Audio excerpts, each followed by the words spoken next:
Hey, this is Alex Burkett, and you're listening to the Long Game Podcast. In this episode, I'm talking to Dani Hart. I don't really know how to describe Dani. She's a growth mentor and advisor at Growth Mentor, which is a mentorship community and marketplace. She's working on digital growth and fundraising strategy with the American Battlefield Trust, and she also consults through her brand, Growth Gal, as well as teaches yoga and works on organic farms. So obviously, this was a great conversation. I've known Dani for years, since her days working as a growth master at growthhackers.com. And we've since become friends both online and IRL. And we both share love and interest in recovery, health and wellness, and general personal growth and optimization. Since your host came into this conversation tired and a bit burnt out, ironically from a vacation, we explored many of these recovery-related topics in this conversation.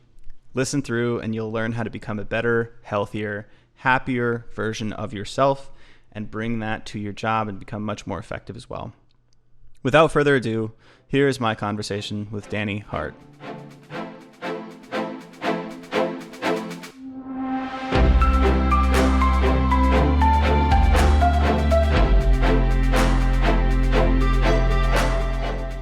I think I was thinking about it the other day because I reached out or whatever, but I haven't, Alex was the last person that I had a business lunch meeting with.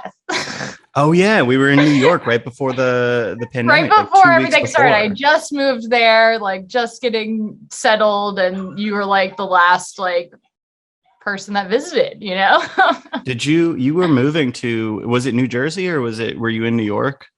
I was in Jersey City, so really close, yeah, trip away.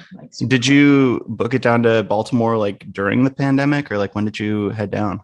Yeah, I moved to New Jersey, and then I was all right, I got a job teaching yoga. I'm ready to kick off this new lifestyle post working in tech and travel and all that good stuff. And then I I didn't know anybody during the pandemic or anything, so I lasted for about 5-6 months in Jersey City. And then I was just why am I doing this to myself? I will have a better life back home in Baltimore. So, I have all my friends already. I don't have to make new friends in a pandemic, that kind of stuff. So it's been really interesting, reintegrating back home.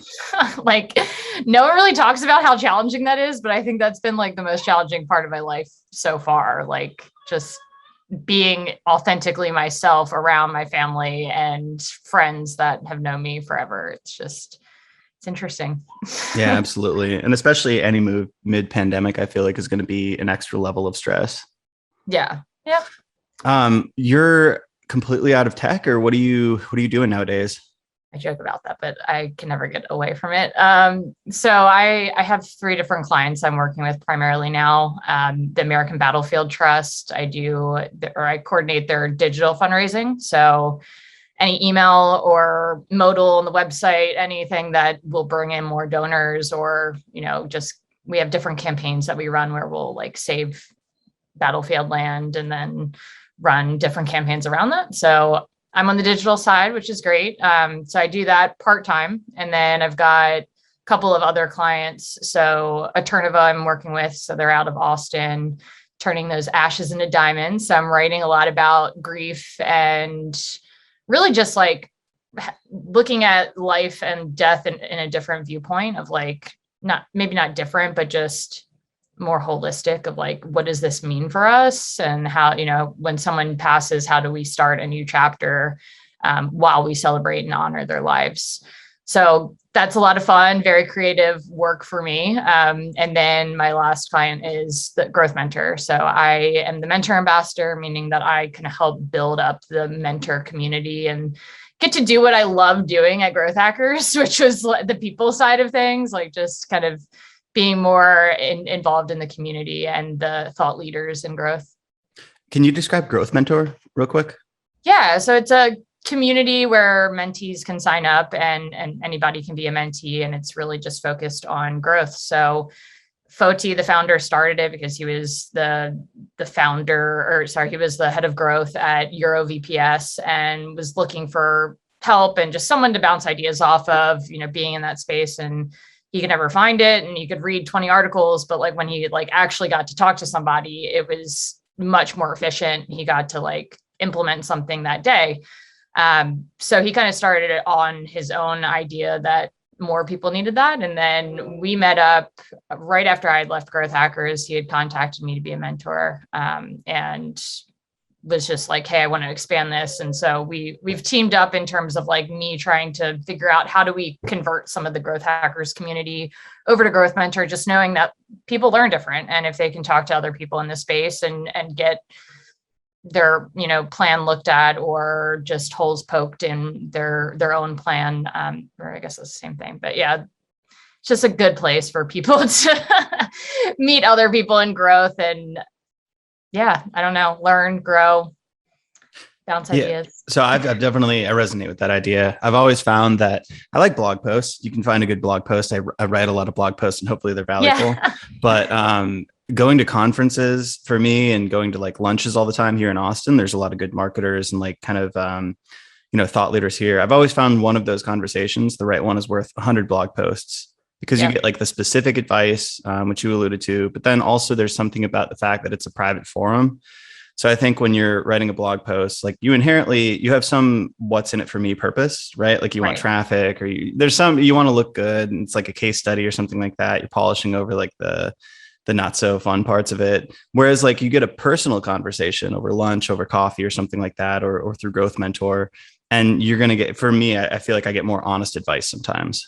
Oh yeah. And that's what's beautiful about it. Like I have no problem showing up and giving the tough love to people that need to hear it. Like I'm not mean by any means, but I will question you and make you think about things so that it's not something that is going to be unsustainable. And I think that I have the benefit of having been at the center of Growth Hackers. I was talking to people in different companies, learning their growth strategies, helping them improve them for years. And so being able to now kind of keep that going, and through this pandemic, even like it's kind of evolved from growth of companies to growth of people.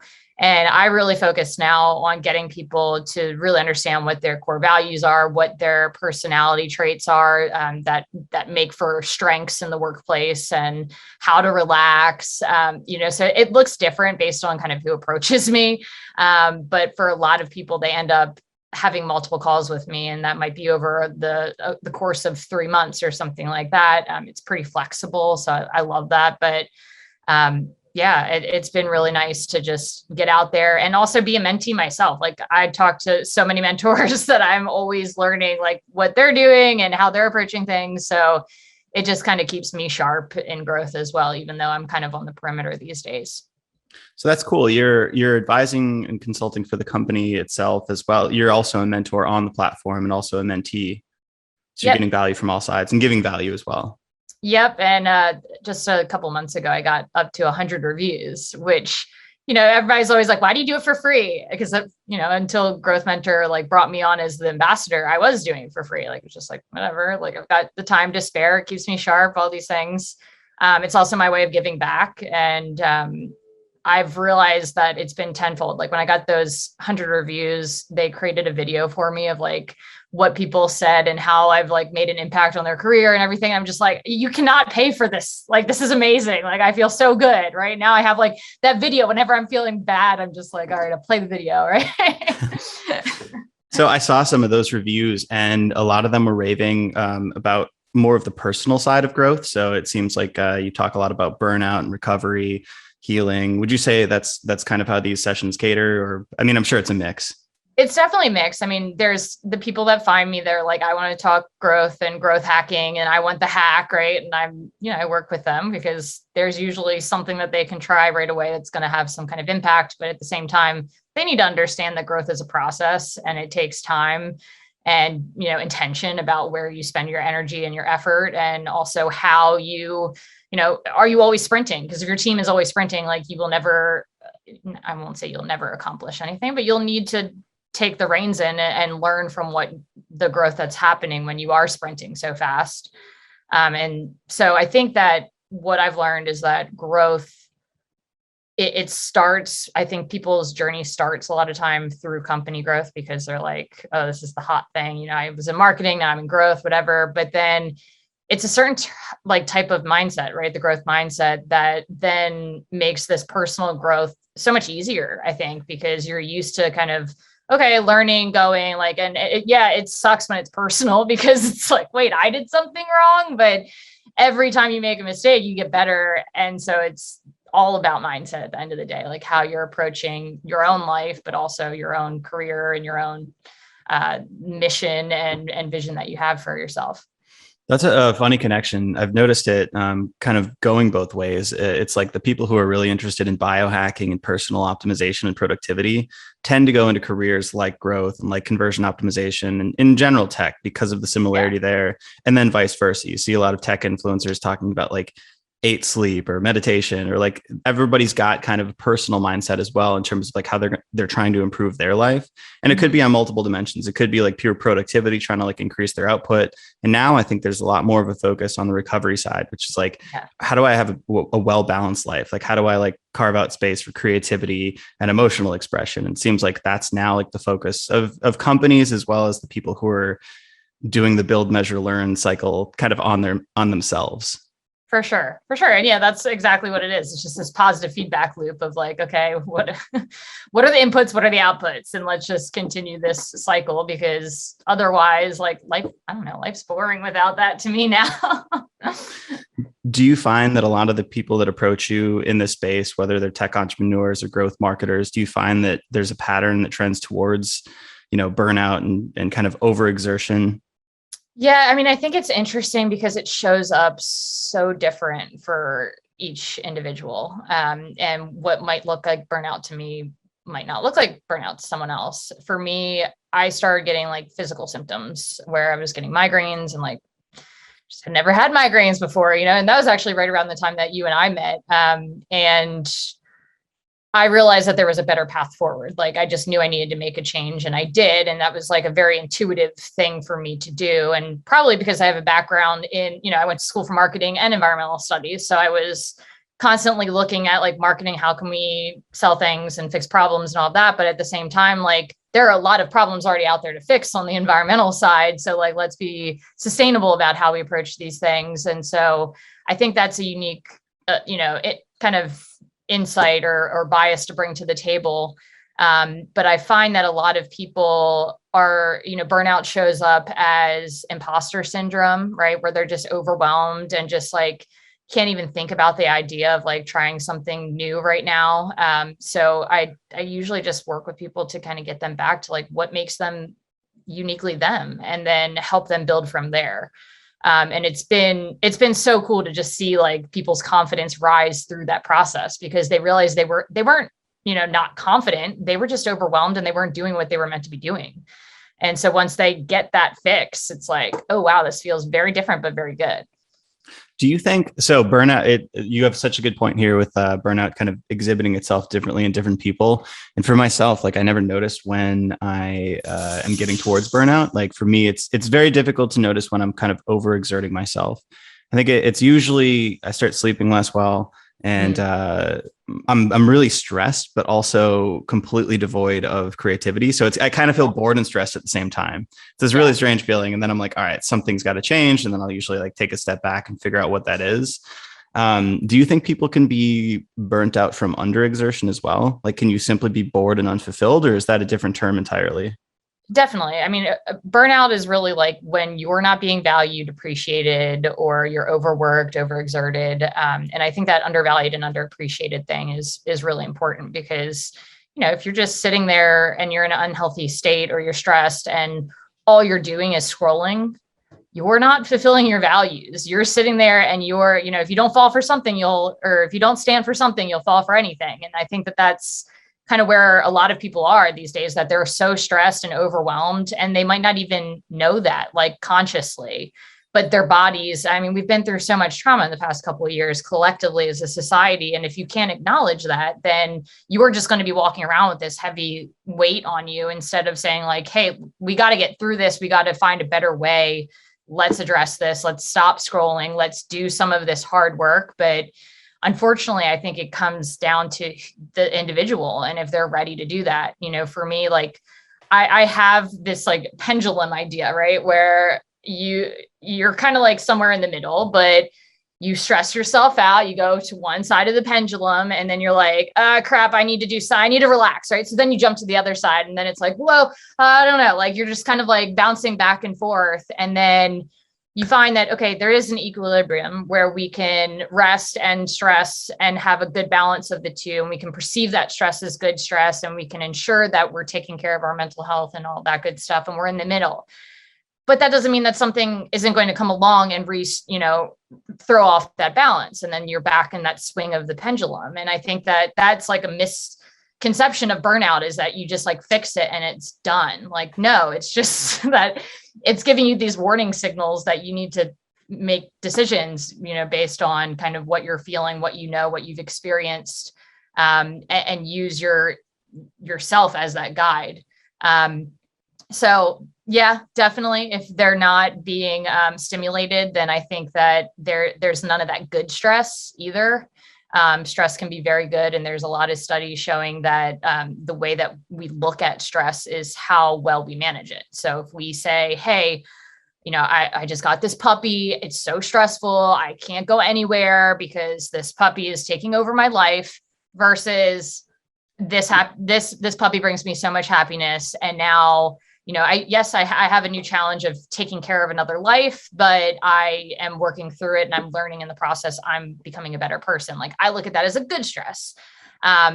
So it really just depends on how you're perceiving the world in front of you. And that is something that takes time and dedication to building those different wires more or less in your brain. Neuroplasticity is amazing because we can change the way that we think and the way that we see the world. And so a lot of times with my clients, like, I do walk through cognitive behavioral therapy lessons, even though I don't tell them that, I'm like, this is what I want you to do. And this is like, and then they come back and they're like, wow, that was really hard. Or like, I can see how that's making a difference. And it's just these baby steps that kind of get you moving in the direction of where you want to be, so that you don't feel that like, I'm burnt out and there's no creativity or nothing.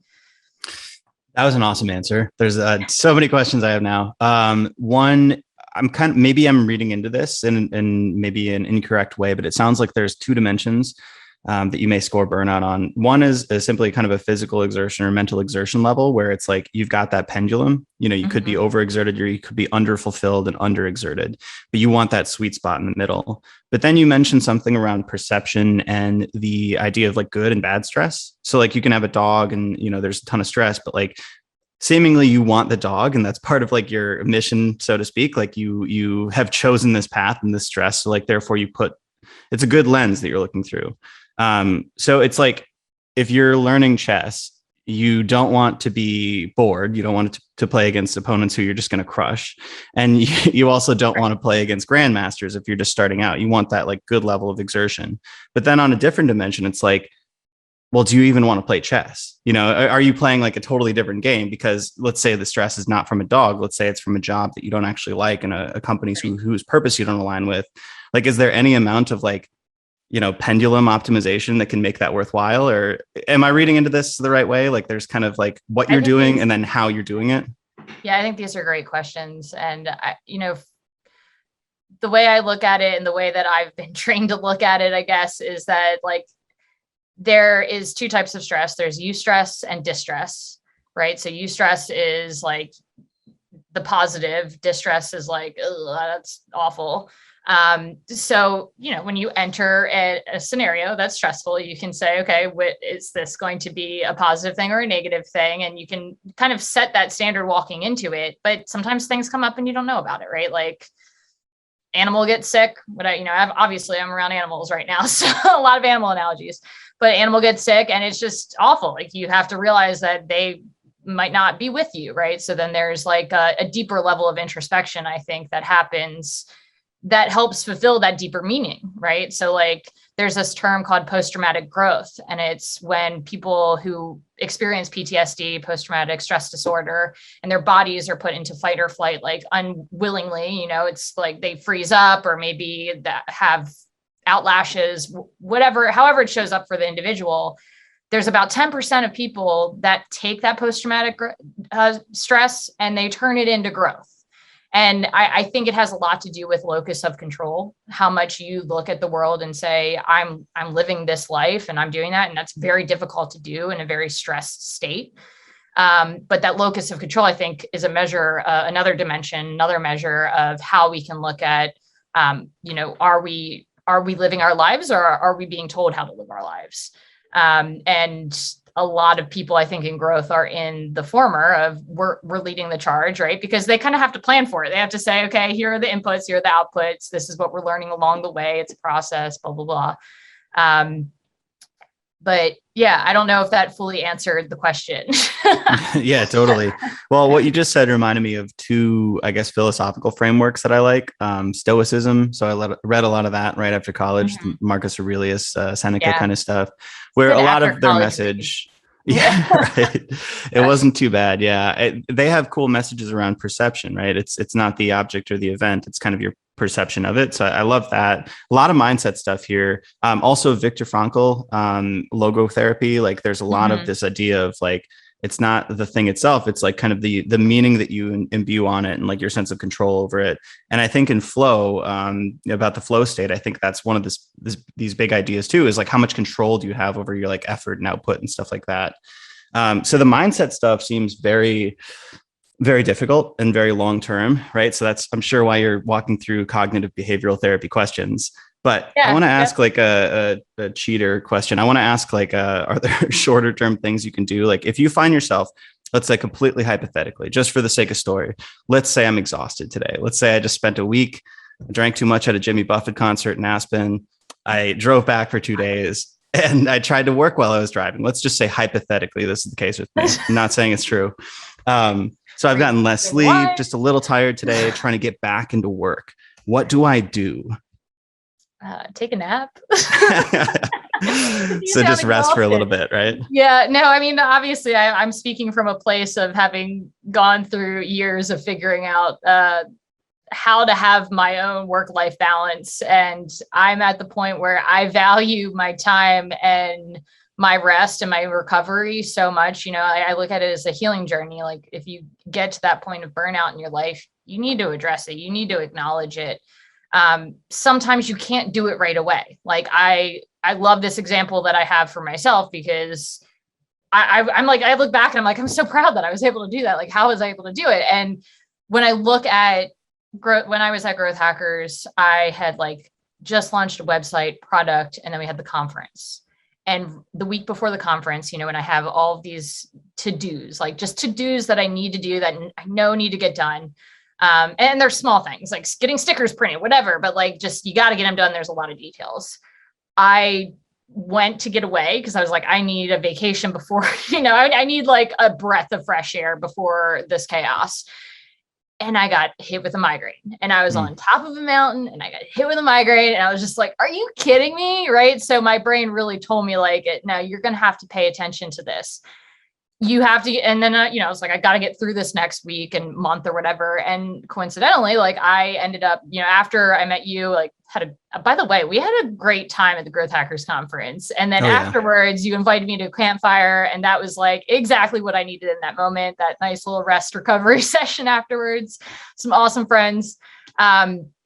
But I found that afterwards, I had a chance to get away. I went to Breckenridge and I just was like, something's got to change. I don't know what it is, but I need to at least give myself that space to think about it and think about what those changes could be.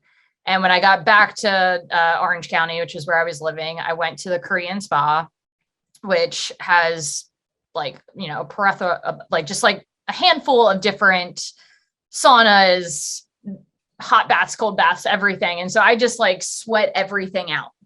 And then I said, okay, great. Now I'm going to journal. And I found this prompt at the time I was listening to Rand Fishkin's Lost and Founder, and he was emphasizing the importance of core values. So I said, I'll do a core values exercise, whatever. We'll figure this out. And it was just like so clear to me that I was living in like 3 of those values that I came up with, but like there were 3 that I just like was totally neglecting. And it just became so clear that that was exactly why I was burning out. I wasn't addressing half of my life that I knew were important to me. So I started reframing the way that I approached work. Community is a very important metric for me, or value, not even a metric. I don't even know how you quantify it. But it's really important to me. And I found that, like, okay, in that process, I can say, I'm going to look at all of the metrics of this startup that is, we're trying to find product market fit. We're not at that point of growth yet, but we're struggling. It's hard. And I can say, I'm going to tie myself to those metrics, or I can say, I'm going to help a person every single day, right? Because helping a person every single day makes me feel good. It's aligned to my values.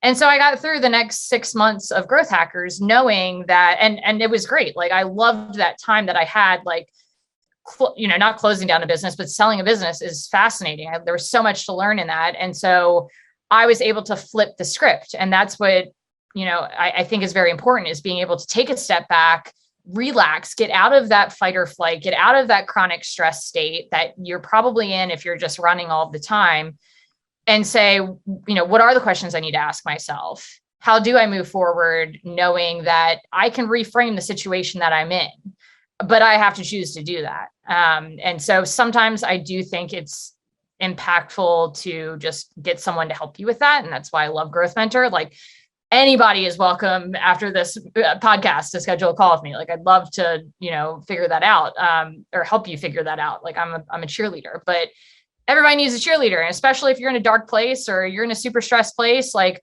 our natural tendency is to look at everything as a threat when we are stressed. And so that means any new idea that comes up, like, you might have teammates that are like, oh gosh, they discount everything I say. Yeah, because they're stressed.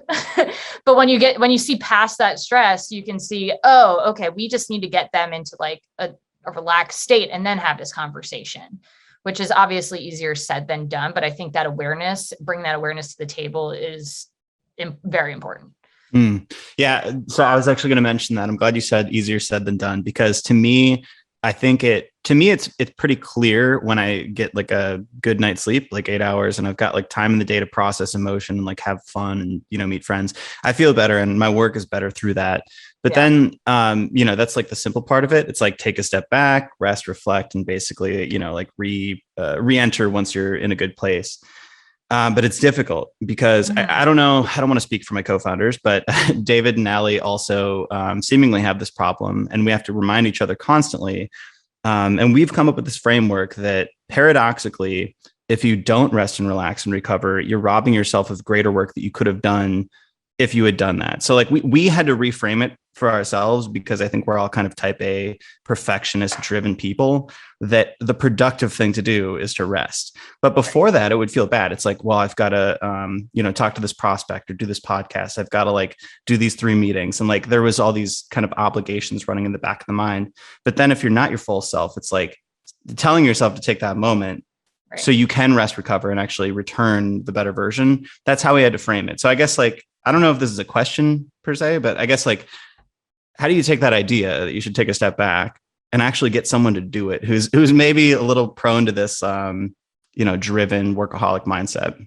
Yeah, that's a great question. I always will say, like, it comes down to the individual. They need to recognize that there needs to be a change, whether it's getting a migraine or just being frustrated with their teammates or not seeing the results they want, whatever it is, there needs to be some kind of signal, because otherwise, it's like when the student's ready, the teacher appears, right? And I wholeheartedly believe in that statement, because I can even look back in my own life and be like, nope, wasn't ready for that lesson, and then, like, oh, I was ready then. Like, that's okay. We all learn at our different paces, and that's fine. I think when it comes to a team, it's really important to kind of check in with each other and have that trust to be able to say, like, hey, is everything all right? Or, like, hey, I know your personality and you're not doing the things that are good for you. Right. And that takes time. And, like, obviously I think it's easier at smaller companies or smaller teams, because you can build those relationships. But I love the framework that my brother has too, that he uses at his work, which is, if one of his teammates is stressed out, they've gone through and they've done, like, their Enneagrams and all kinds of personality assessments. It's just like they're bonding. I don't know. They love it. But My brother, like they change their names if they're stressed. If one of them can point it out, so they'll say like, instead of Kevin, it's Mevin, right? Like, oh, there's Mevin again. Like, can you let us know when Kevin's here? And it's just like a friendly, like soft way to say like, hey, dude, get some rest, or like figure out what you need to do so you're not in a state.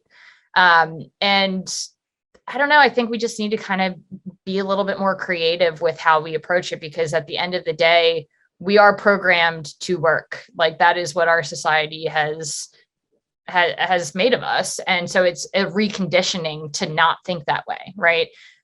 Most of our parents have worked very hard to get to where they are. And they, it's just hard work was what took it.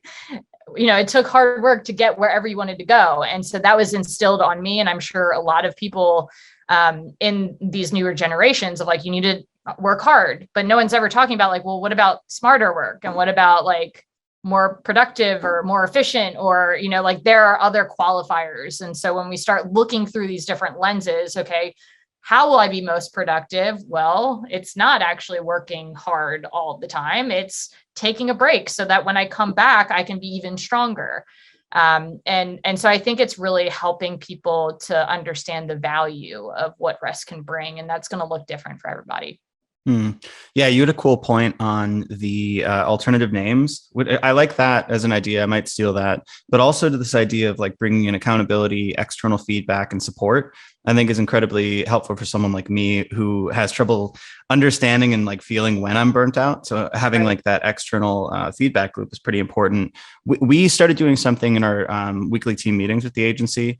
I think I borrowed this from Brene Brown on a Tim Ferriss podcast. She was talking about this exercise she does with her husband, I believe, where they check in once in a while and tell each other their energy levels, because they're not going to be 50-50, or neither of them are going to be 100% energy at all times. So the idea is that if somebody's at a 70 and somebody's at a 30, they can balance each other out, right? And if they're both at like a 20, it's like, oh shit, we've got to rest this week and like change some stuff up. But it's kind of an accountability metric. It's kind of a collaboration metric to say like, here's where I'm at and here's where I could use some help. So we started to do this energy level thing at our weekly check-ins, and I found that to be pretty cool. Because then, sometimes you don't even realize how tired somebody is, and they're like, "Oh, I'm 10% this week," and you're like, "Oof, all right, cool. So where can I help you?" Right? Definitely. And I've realized in this past, whatever year and a half, or really just like in the past year since I started working with the clients that I'm working with, it's like there's a lot more grace, and sometimes people just don't feel like they have the permission to take it, right? Of saying, hey, my cat passed away. I need a day to myself just to grieve this, right? Like, or my parent's sick. I'm really worried. I need to do whatever I can to check in on them. Like, people understand, like they do. And if they don't understand, like, come talk to me. We'll find you a team that will understand, because people that care about you, like they want you to be well. And they know that like that means sometimes taking a day off, whether that's for mental health, physical health, or just like, family matters, like stuff happens. And that's where I think like also a lot of the personality stuff comes up, because some people can like just bury this stuff and they're really good at burying it, right? Like the low emotionality people who are just like can carry the weight of the world on their shoulders and they don't even realize it until it's like far too gone, of like, oh, I've spent the last 5 years doing something I didn't want to do because I don't have those signals to say, hey, you should be doing something different. Like they're not as strong for me, or I haven't been able to listen to them, or whatever that is. So I think that personality is like something you cannot discredit for a team member, because that 10% for someone might look like a 10% or like a 90% to someone else, and so it's really important to just think about the individual in addition to all these metrics that we're getting back. Yeah, as someone who grew up in the Midwest, I definitely know a lot of people who fit that persona. How did you get into this world? I don't know how to define the world of like, I guess, recovery, personal growth, healing. So I don't know if there's some like term used to wrap it up, but like, what was your introduction here? I wish that there was a term that I could explain what I do. Growth, I mean, is probably the best, but it's obviously multifaceted. in terms of like the psychometric stuff, so I worked at a company called Payoff in Orange County when I guess I just moved out there, and working remote when I first moved to California was not a good thing. So I found a company, worked at Payoff, awesome company. Like I met so many great people. One of them was Dr. Galen Buckwalter. So he was the former chief science officer of eHarmony, and he's a psychometrician. So he basically looks at how can we measure different personality, different psychological traits in people. So, I talked about locus of control earlier. That's another measure that people can be measured on. Is this like Big Five and stuff like that as well? Right. So Big Five, Ocean Framework, those are great, repeatable, different personality assessments. And then Hexaco is like a newer version of Big Five. Hexaco stands for honesty, humility, emotionality, extroversion, agreeableness, conscientiousness, and openness to experience. And the idea is that you are dominant in like one or two traits. So whether you're high or low, there's not a right or wrong answer. It's just where you're at kind of on the scale. And then for each of those 6 dimensions, there are 4 subdimensions. And so there's 30 variables that have been done by factorial analysis across all cultures, all genders, all just any languages even. So all of that basically gets funneled down into what makes humans humans. Like what are the attributes that makes them humans? And then that's what they use to measure people across the world with this scale. And so I've used this for the past, 5 years. When I was at Payoff, we had the Payoff financial personality assessment. So we did use Ocean back then. And we could see like everybody that was coming in, everybody in the company, what their personalities were. And that led our conversation, right? So if you're a storyteller, if you're high emotionality, high extroversion, like you want to chat, right? But if you're low extroversion, then you're probably someone that just wants all the details. And you're like, give me, let's get on with this. I just need the email and let's go. So it tells you a lot about kind of where people are at. But obviously, psychometrics can be taken into a very dark place. It can be used to manipulate people.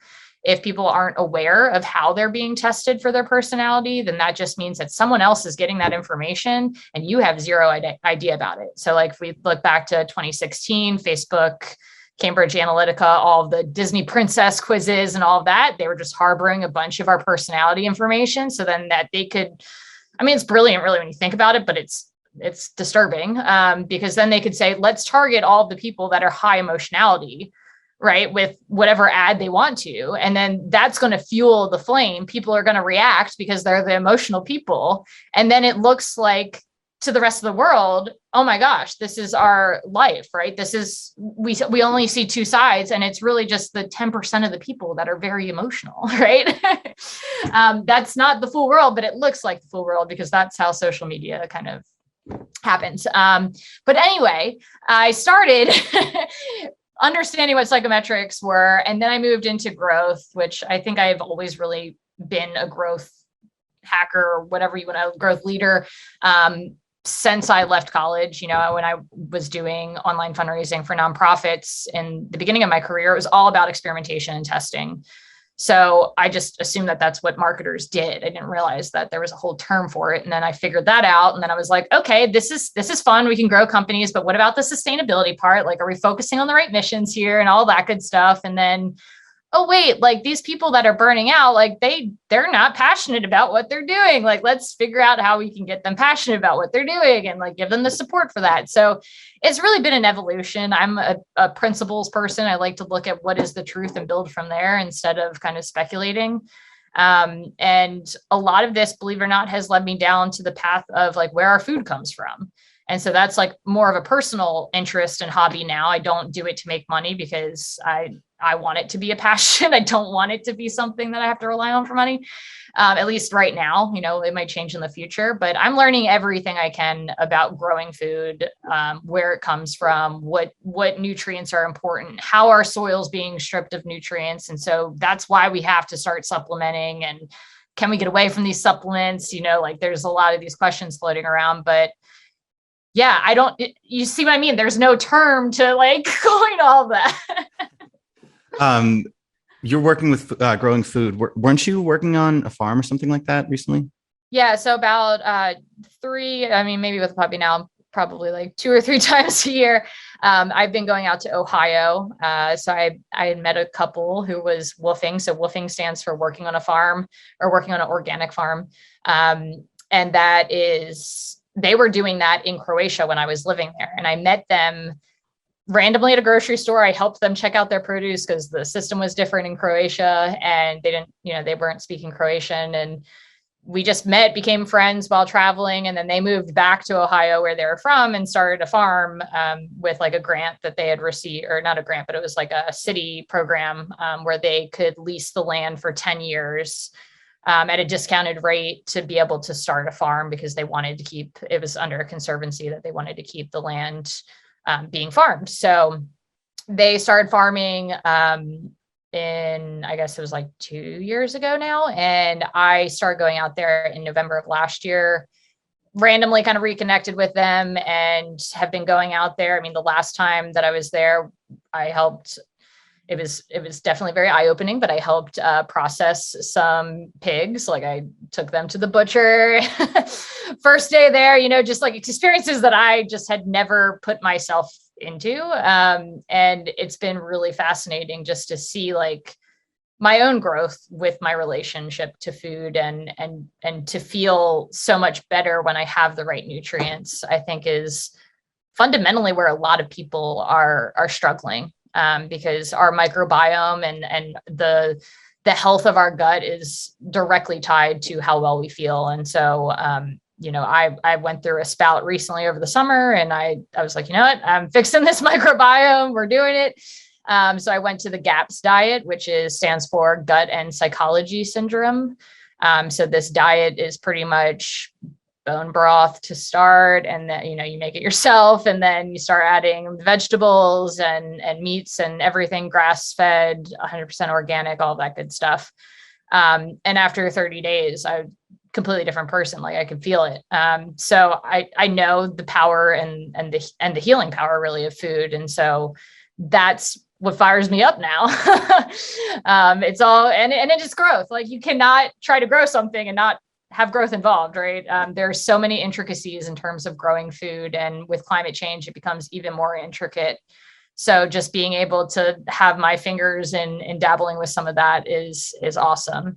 And yeah, I think that also farming or gardening, anything like that is a great complement to remote work because, if we're behind these computers, like being able to get outside and be in touch with nature is a very healing and therapeutic thing to do. I would love to do something like this. First off, this sounds incredible. And generally the idea of getting away from my laptop is super, super appealing to me nowadays. The less time I spend online, the better after this pandemic. But something interesting I was thinking about is you've got kind of multiple dimensions to your personal brand online. And I hate to call it personal brand, but you talk about this stuff. Baby. You talk, it's just you, but you talk about, your farming and growing food. You talk about recovery and burnout. You talk about growth. You've got multiple angles here.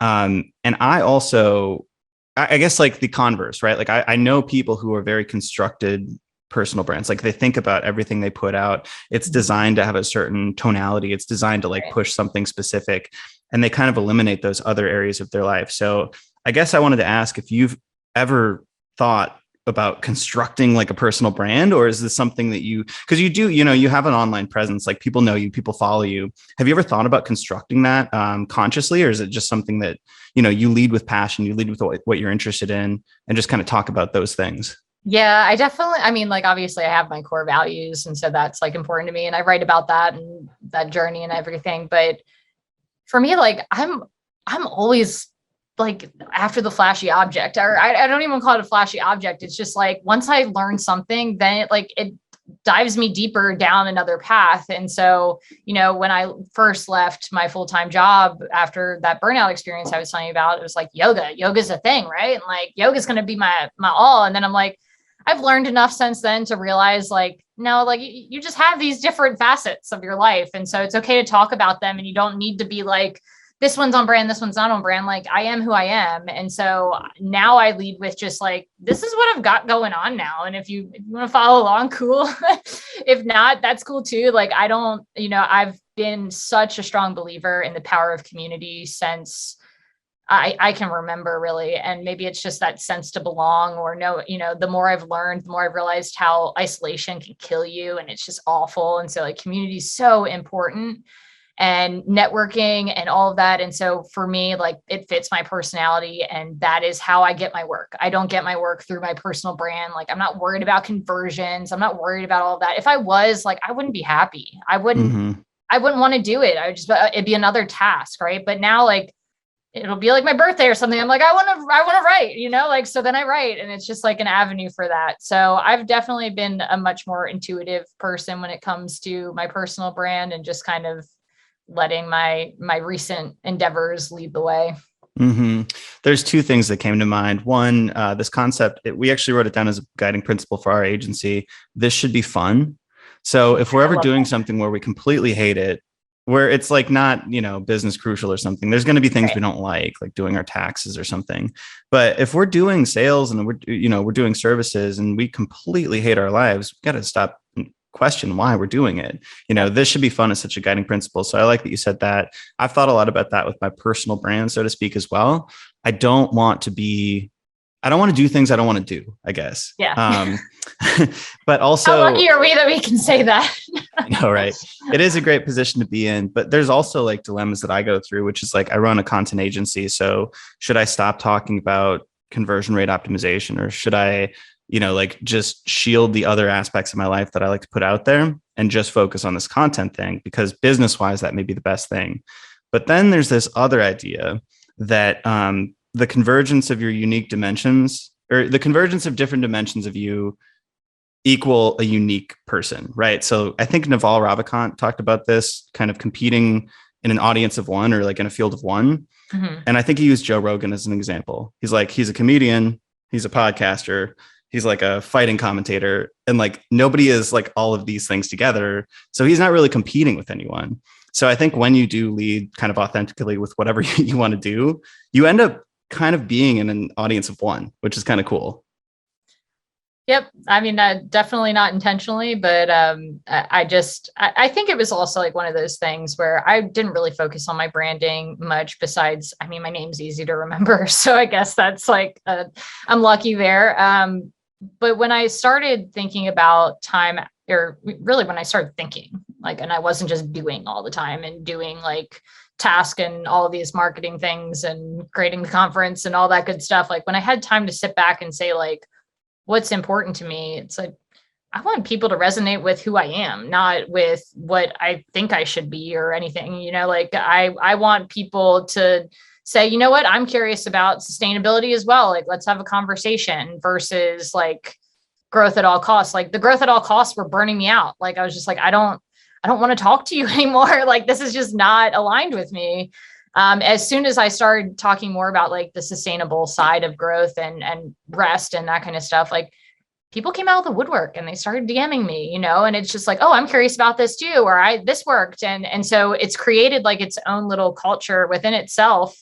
And I feel good about it because I'm like, if I can give someone permission to take a break, I know it's not going to be the end of their world, but it might change their world for the better. And so that's kind of been a personal mission of mine. I do have personal mission. Like my personal mission is to help people relax. And that was something that I figured out when I was in Greece, and I was just like, what do I want to do for the next 5 to 10 years? What would I be happy doing? Like, I can't nail down a specific thing, but if I'm helping people relax, like I'm using my talents and I'm also like doing something that I think is meaningful. And so how I help people relax is going to look different by the day. Like it's something that I can do on a day-to-day basis. Like I could call my mom up and that could be my one way that I help someone relax versus, leading a yoga class versus having friends over to play with the puppy, like there are so many different ways that I can help people relax, and they don't all have to be tied to money. Although some of them are, like when you start to uncover more about grief and that kind of stuff, you start to realize like you can't really relax until you kind of go through these things. And like, it sucks to go through them. But you can find some peace amidst it all. And so like, I don't know. It's just, one of those things I think that continues to evolve. Yeah, I love that. Would you want to do a couple of rapid fire questions? Sure. All right. Who do you admire professionally and why? Ooh. Let me think about this. I really do admire Foti and Jessica over at Growth Mentor. They've bootstrapped Growth Mentor from the beginning, and it was because they really wanted to make it impactful, and so they started small and worked really hard to get the start of the community with a lot of integrity and a lot of kindness, and then they've been able to foster that and cultivate it and grow it into over 300 mentors today. I think that takes a lot of guts in a day and age where it's very easy to get VC funding, or I wouldn't say it's very easy, but they've been offered, and so they've turned that down. So I really do admire people that are just taking it one day at a time and building it from the ground up. I think it's awesome. Which talent would you most like to have? Oh, I was going to say mind reading, but that would be awful. It really would. High downside on that one. I really wish I could play like a more intricate, like a guitar, ukulele. I say intricate, like obviously that's something that people have done pretty easily, but I don't have it.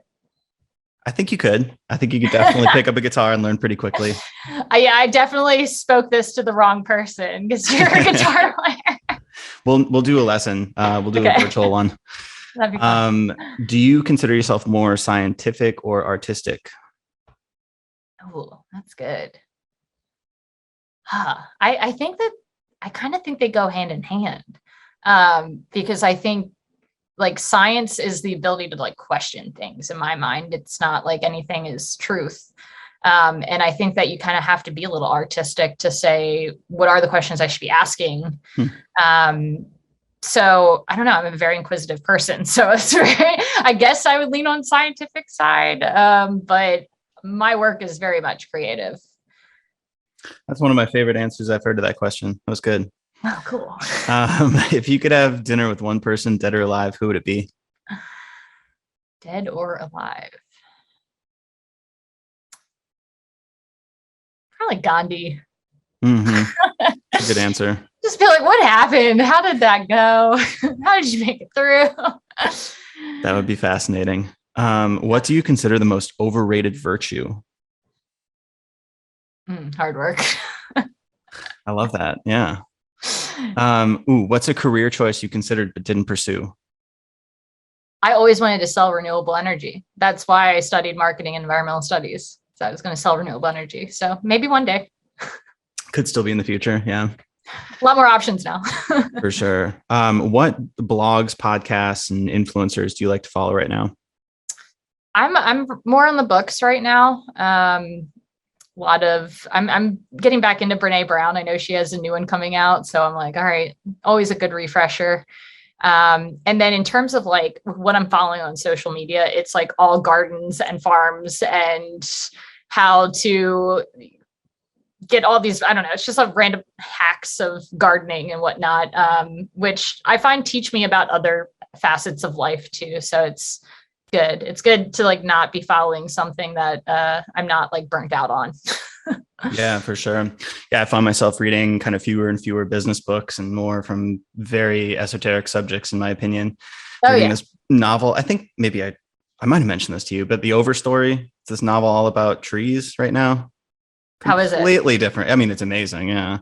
I did this art exhibition it was like this immersive interactive thing in Miami. And the gift shop had a section of books that were all kind of the inspiration for the artist's creations. Oh, cool. So I just started picking them up. I'm like, I gotta figure out what went into this creation because it was so mind blowing. I need to find out what inspired this. So ton of stuff along that line. All right, cool. Well, let's wrap up here. And to finish off, where would you point people to find you online? growthgal.com, or if you go to Growth Mentor, I'm one of the top mentors there. So you should be able to find me pretty easily. But yeah. Awesome. Thank you, Dani. This is great.